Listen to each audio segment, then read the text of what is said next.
सुरुवातीला गृह विभाग, राष्ट्रीय सुरक्षा, आपल्या राज्याची सुरक्षा आणि हिंदुत्ववादी सरकार आहे. मंत्री महोदय ऐकत असते, गृहराज्यमंत्री होते इथं. नाही, तुम्ही लिहा, उत्तर द्या उद्याच. अध्यक्ष महोदय, आपल्या महाराष्ट्राचे आराध्य दैवत छत्रपती शिवाजी महाराज आणि आपल्या तमाम महाराष्ट्रातल्या सर्व जनतेची कुलस्वामिनी आई तुळजाभवानी.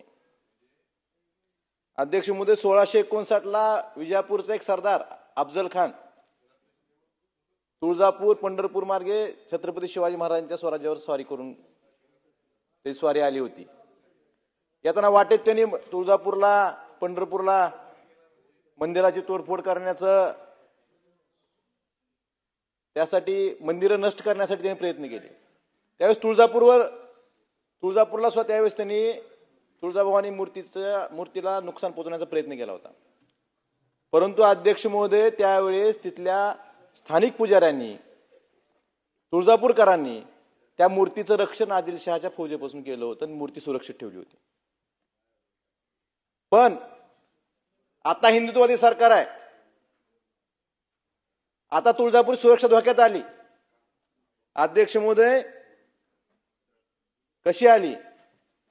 अध्यक्ष महोदय, केंद्र सरकारने 2024 मध्ये 7 मार्च 2024ला, मंत्री महोदय ऐका, 7 मार्च 2024ला एक राजपत्र काढलं आणि त्यात चायनीज कंपन्यांना सीसीटीव्हीच्या बंदी आणली.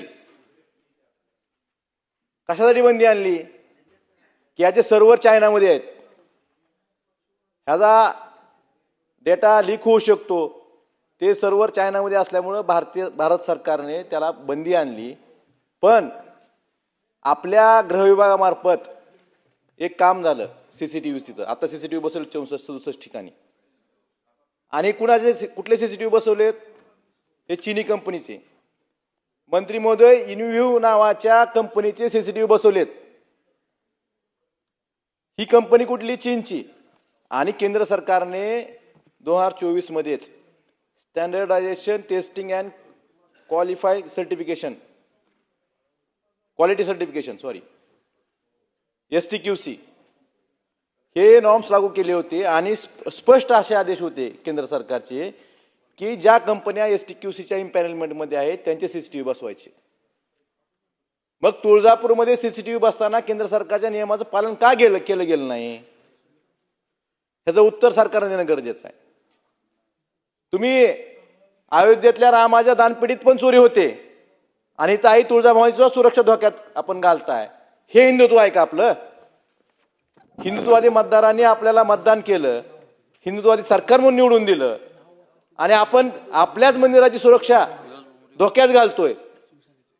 हेच हिंदुत्व आहे का? हा प्रश्न सर्व हिंदू समाजाला पडलेला आहे.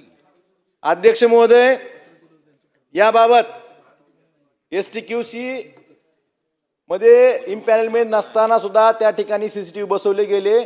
आणि ह्याची कार्यान्वित यंत्रणा कोण आहे? अध्यक्ष महोदय, मंत्री महोदय, गृह विभाग कार्यान्वित यंत्रणा आहे. मग ज्यांच्याकडे सुरक्षेची जबाबदारी असते त्यांना तर माहित पाहिजे ना केंद्र सरकारचे गाईडलाईन्स काय आहेत. भ्रष्टाचार तुम्ही रस्त्यात करता, पुलात करता, कशातही करता, पण देवाला तरी सोडा. देवाला तर सोडलं पाहिजे ना. आपल्या महाराष्ट्राची कुलस्वामिनी आहे, त्या ठिकाणी सुद्धा तुम्हाला भ्रष्टाचार करावा वाटतो, त्या ठिकाणी सुद्धा पैसे खावं वाटतात. ह्यापेक्षा महाराष्ट्र दुर्दैव कुठलं जाऊ शकत नाही. त्यामुळे अध्यक्ष महोदय, माझी विनंती आहे की याची SIT चौकशी झाली पाहिजे. आणि ह्यात कुणी असतील, राजकारणी असतील, अधिकारी असतील, यांना तुम्ही त्यांच्यावर कठोर शिक्षा केली पाहिजे, हीच माझी विनंती आहे. आणि मला अपेक्षा आहे की आई तुळजाभवानीच्या रक्षण त्यावेळेस पुजाऱ्यांनी आदिलशहापासून केलं होतं, आदिलशहाच्या सरदारापासून, अफजल खानापासून केलं होतं.